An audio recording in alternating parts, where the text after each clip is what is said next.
Explain कर दीजिए कि साथ मामला ये था कि वक़्फ़ में इनकी जो प्रॉपर्टी है, 3 प्रॉपर्टी बिल्डिंग को लेके बताया गया है कि इस पे फर्जी तरीके से डॉक्यूमेंट की हेराफेरी करके उनके नाम पे कब्जा किया गया है। तो सर ये आखिर मामला क्या है पूरा? मामला ये है कि ये मेरे दादा ने 1929 में एक गरीबों के लिए चैरिटेबल ट्रस्ट बनाया था। उसकी 3 प्रॉपर्टी है मुंबई के अंदर। ओके। और उसके बाद 1938 में मेरा वालिद साहब को ट्रस्टी बनाया गया। उनकी उम्र उस 29 में छोटी थी। अच्छा, मेरी उम्र है आज 78 ईयर्स। और मेरे दादा साउथ अफ्रीका के रिहाइश थे और उन्होंने इंडियन के गरीबों के लिए ट्रस्ट बनाया था।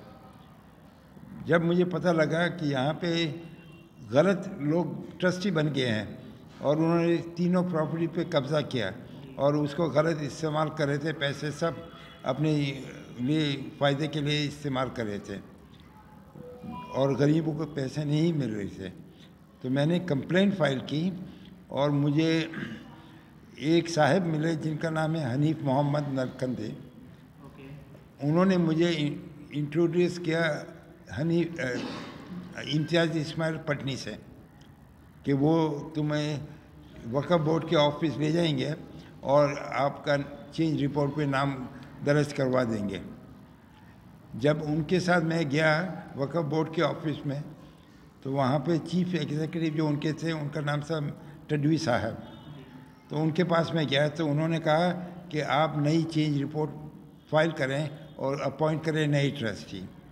तो उसके हिसाब से मैंने नई ट्रस्टी अपॉइंट किए, जिसमें मैंने मेरा नाम, मेरी वाइफ का नाम और दो बेटों के नाम लिखे एज ट्रस्टी, और हनीफ मोहम्मद नरखंदे और इम्तियाज़ इस्माइल पटनी को मैनेजर बनाया। तो वो मैंने साइन कर दी। तो तडवी साहब ने कहा इसको नोटराइज करवा लो डॉक्यूमेंट को। तो इम्तियाज़ पटनी मुझे नज़दीक एक नोटरी चौधरी नाम से है, उसके पास ले गए। तो मैंने वहाँ नोटराइज करवा लिया डॉक्यूमेंट। और फिर उन्होंने कहा हम चेंज रिपोर्ट आपके वक्फ बोर्ड के ऑफिस में जमा कर देंगे। तो मैं मेरी होटल चला गया, इसलिए कि मैं नॉन रेजिडेंट हूँ। इंडिया में मैं 2-3 दफ़ा आता हूँ। और इन्होंने क्या किया कि वो चेंज रिपोर्ट पे फौजरी की और नई चेंज रिपोर्ट बनाई, जिसके अंदर इन्होंने मेरे जाली सिग्नेचर किए और दोनों ने अपना नाम बना दिया ट्रस्टी। मैनेजर निकाल के ट्रस्टी का नाम डाल दिया। तो मुझे पता नहीं लगा। तो मेरा जो केस चल रहा था औरंगाबाद में वक्फ बोर्ड के पास। तो वहाँ ट्रिब्यूनल में मैंने कहा भाई मुझे बताओ क्या हो रहा है। कहता है ये फाइनल ऑर्डर आएगा तब मुझे पता लगेगा। खैर ट्रस्ट डीड के हिसाब से सिर्फ हमारी दादा के बेटे और उनके बच्चे ट्रस्टी बन सकते हैं। तो सब जो इन्होंने ट्रस्टी बनाए थे जाली साइन करके वो गलत बिल्कुल बनाया है। इसमें वो दूसरे भी 4-5 ट्रस्टी हैं, वो भी ट्रस्टी लीगल नहीं है। इसके बाद जब मुझे पता लगा, ऑर्डर आ गया मेरी फेवर में औरंगाबाद ट्रिब्यूनल से, तो मैंने देखा कि यहाँ तो पटनी साहब और नरखंडे साहब दोनों ट्रस्टी बन गए हैं। तो मुझे बहुत ताज्जुब हुआ। मैंने कहा ये कैसे हो सकता है। तो फिर मैंने पुलिस में कंप्लेंट फाइल की।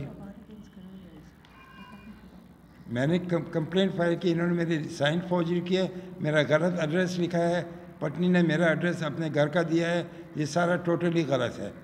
और मुझे बहुत अफसोस हुआ। ये मैं मेरे दादा का नाम रोशन करना चाहता हूँ, जो उनके इंटेंशन था गरीबों के लिए करने के लिए। तो वो मैं कोशिश कर रहा हूँ कि काम जारी रहे। सर अभी आपसे सवाल पूछना चाहेंगे, जैसा कि आपने बोला कि ये पूरा मामला तो ऐसा है जैसा आपकी प्रॉपर्टी थी जी, आप वक़्फ़ में, इसमें आपकी फैमिली ट्रस्ट है जी, आप लोग ने ट्रस्टी थे। उसके अलावा जब आपने एक मैनेजर अपॉइंट किया जिसका नाम आप बता रहे इम्तियाज़ इस्माइल पटनी और मोहम्मद हनीफ नखंड, दो मैनेजर अपॉइंट जी, किए। उनको आपने एक चेंज ऑफ रिपोर्ट करने का, जिसमें आपका नाम, आपकी वाइफ का नाम और आपके 2 बच्चों का नाम डालने का।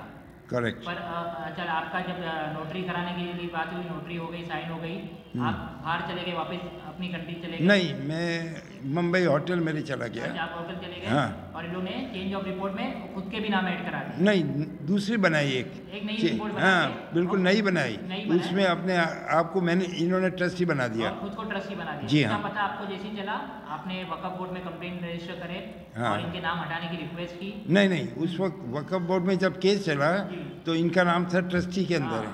तो जो करोलिया मैनेज कर रहा था उसने ऑब्जेक्शन किया कि मैंने भी जो फैमिली के लोग ने उनको ट्रस्टी बनाया है।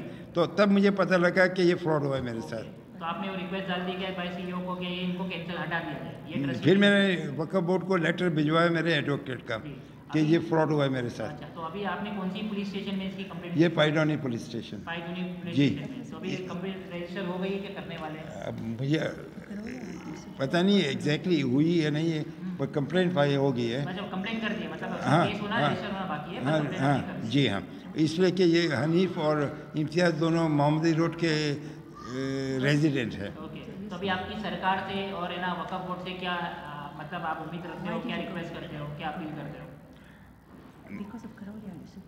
वक्फ बोर्ड अब उनके पास है, वहाँ उनके चीफ एग्जीक्यूटिव चेंज होते रहते हैं। हाँ, तो पता नहीं आज सिचुएशन क्या है, मुझे नहीं आप पता। अपील क्या करते हो सरकार से, क्या उम्मीद करते हो? जैसे आपकी चीज पे कब्जा हो गया था, आपने कंप्लेंट की, तो आप उनसे क्या मांग करते हो? नहीं, उसमें ये है कि ये इम्तियाज़ पटनी ने एक पुलिस स्टेशन में कंप्लेंट फाइल की है FIR के लिए, जिसमें उसने फ्रॉड किया है। वो करोलिया जो मैनेज कर रहे थे उनके ख़िलाफ़ और उनके दूसरे बाकी ट्रस्टी के ख़िलाफ़। तो वो रजिस्टर हो गई FIR 25 करोड़ की मेरी फेवर में। और उसके बाद कुछ अरसा गुजर गया तो पटनी साहब करोलिया के साथ मिल गए और उसने दोबारा फाइल की किला कोर्ट के अंदर कि ये तो गलत FIR फाइल हुई है, इसको स्कॉच किया जाए।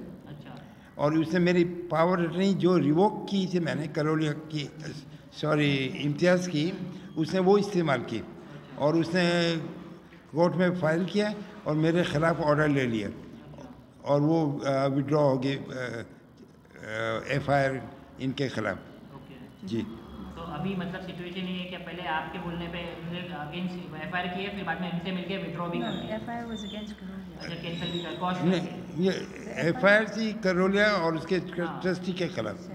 जी, 7 ट्रस्टी के ख़िलाफ़ की थी। तो अभी आप इस पे और उसमें ट्रस्टी कोई मौलवी लोग भी हैं, उन्होंने भी फ्रॉड किया है।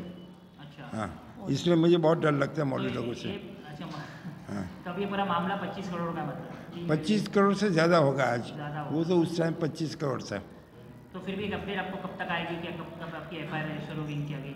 इनकी इंशाल्लाह बहुत जल्द हो जाएगी, इसलिए कि केस बहुत मजबूत है मेरा। ओके, बहुत बहुत शुक्रिया सर। जी, thank you very much. Thank you. हाँ, मेरी एज 78 ईयर्स है और मैं सीनियर सिटीजन और NRI हूँ। मैं अमेरिका के रहायश है मेरी, और मुझे ख़तरा है यहाँ पे कुछ भी मेरे पास हो गया तो मुझे जस्टिस नहीं मिलेगी और मुझे हेल्थ को भी अच्छी नहीं है, तो पता नहीं इनका क्या सलूक होगा मेरे साथ। तो मैं पुलिस और गवर्नमेंट से रिक्वेस्ट करता हूँ कि मुझे जस्टिस मिलनी चाहिए इस केस के अंदर, और ये बहुत ज़रूरी है मेरे दादा के ट्रस्ट के लिए। Thank you very much. Thank you. Bombay press को लाइक, शेयर एंड सब्सक्राइब कीजिए तेज़ ताज़ा खबरों के लिए।